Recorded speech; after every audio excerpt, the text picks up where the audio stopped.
თავიანთი ბეჭდვა Excel-ში, Excel-ის დასაბეჭდად ჩვენ ვიყენებთ Excel-ის ფურცლების დასაბეჭდად ჩვენ ვიყენებთ ბრძანებას Excel-ის Office button-ი, შემდეგ ბრძანება print-ი და ღილაკი print-ი. Print ბრძანების გამოძახების დროს ჩვენ შეგვიძლია ავირჩიოთ რომელ პრინტერზე გვინდა დაბეჭდვა, ასევე შეგვიძლია ავირჩიოთ თუ რა თანმიმდევრობით, ანუ ყველა თუ რაიმე კონკრეტული გვერდიდან გვერდამდე გვინდა დაბეჭდვა, რამდენი კოპიო, რა თანმიმდევრობით, ანუ 1-2-3, 1-2-3 თუ 1-1-2-2 და ასე შემდეგ, კოპიო ასლების გაკეთება, მონიშნული ტექსტის, მთლიანი Excel-ის შიტის, ბუქის უბრალოდ თუ აქტიური შიტის დაბეჭდვა. აქვე ignore print areas მითითების შემთხვევაში არსებული საბეჭდი არე დაიგნორდება, ასე ვთქვათ, დაიგნორირდება და previous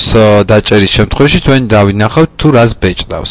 previous დროს ხედავთ რომ გვერდი არის გძივი, ვაწვევით close ღილაკს და როგორც ხედავთ Excel-ის წიგნი დაყოფილია ესე ნაწილებად. ასევე შეგვიძლია view-ში ავირჩიოთ ბრძანება მაგალითად page break preview და დავინახავთ თითოეული გვერდი როგორ არის შექმნილი page break-ისათვის, შეგვიძლია ეს გავზარდოთ და ვნახავთ რომ აი პირველი გვერდი, მეორე, მესამე და ასე შემდეგ. თუ მოკლედ ტექსტი დიდია, შეგვიძლია ვნახოთ თუ როგორ დავყოთ ეს ტექსტი და საზღვრებით შევუცვალოთ პირველი გვერდი, მეორე, მესამე და ასე შემდეგ. ასევე შესაძლებელია მათი მოხსნაც, წაშლაც, ანუ და ვნახავთ რომ მხოლოდ ერთ გვერდზე დაიკავებს აი ამ ხელა ადგილს. ასევე შესაძლებელია დაპატარავება და ერთი გვერდისთვის ესე გამოყოფა. Previews დავაწვევით და დავინახავთ რომ აი ესეთი სიტუაცია. თუ გჭირდება მისი გაზრდა, აი პროცენტულად მიუთითებთ, ან ვეტყვით fit to one page და ის ერთ გვერდში ჩაეტევა. Page setup-ში არის ასევე ორიენტაცია, ამოტრიალება და აქვე გახლავთ ფურცლის ზომაც. შეგიძლიათ მიუთითოთ მაგალითად A4 და OK ღილაკი.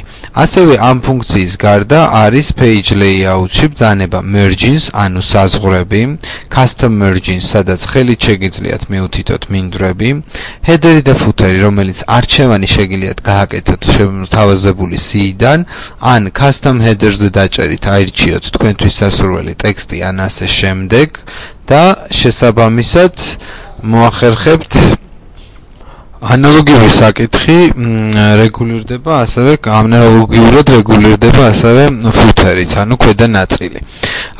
რაც შეეხება შიტებს, ეს გახლავთ ნაწილი, რომელიც არის მოცემული, რომელშიც არის მოცემული თუ რა დაიბეჭდოს, მაგალითად დაიბეჭდოს თუ არა gridline-ი, ანუ ჩარჩოები, რომელიც თვითონ Excel-ს აქვს შექმნილი, დაიბეჭდოს შავ-თეთრად, უფრო ნაკლები ხარისხით, თუ და დაიბეჭდოს თვითონ 1-2-3 და ABC სვეტების მისამართებიც. ასევე აქ არის თუ რომელი სვეტი ან სტრიქონი განმეორდეს, მაგალითად მეორე სვეტის სტრიქონის მითითების შემთხვევაში, თუ დოკუმენტი ბევრი გვერდისგან შედგება და დაიბეჭდება, მეორე სტრიქონი ყოველთვის გამეორდება პირველ გვერდზე.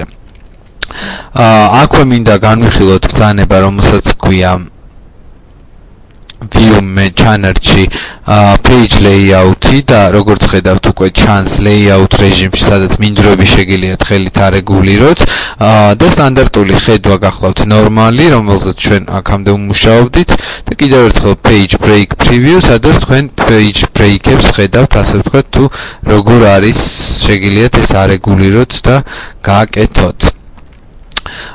ამითი ამ თავზე მუშაობა ვასრულებთ.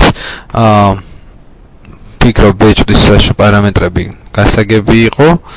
გადავალთ შემდეგ თავზე, რომელიც უკვე შეეხება Excel-ის შემდეგ ეტაპის ფორმულებს.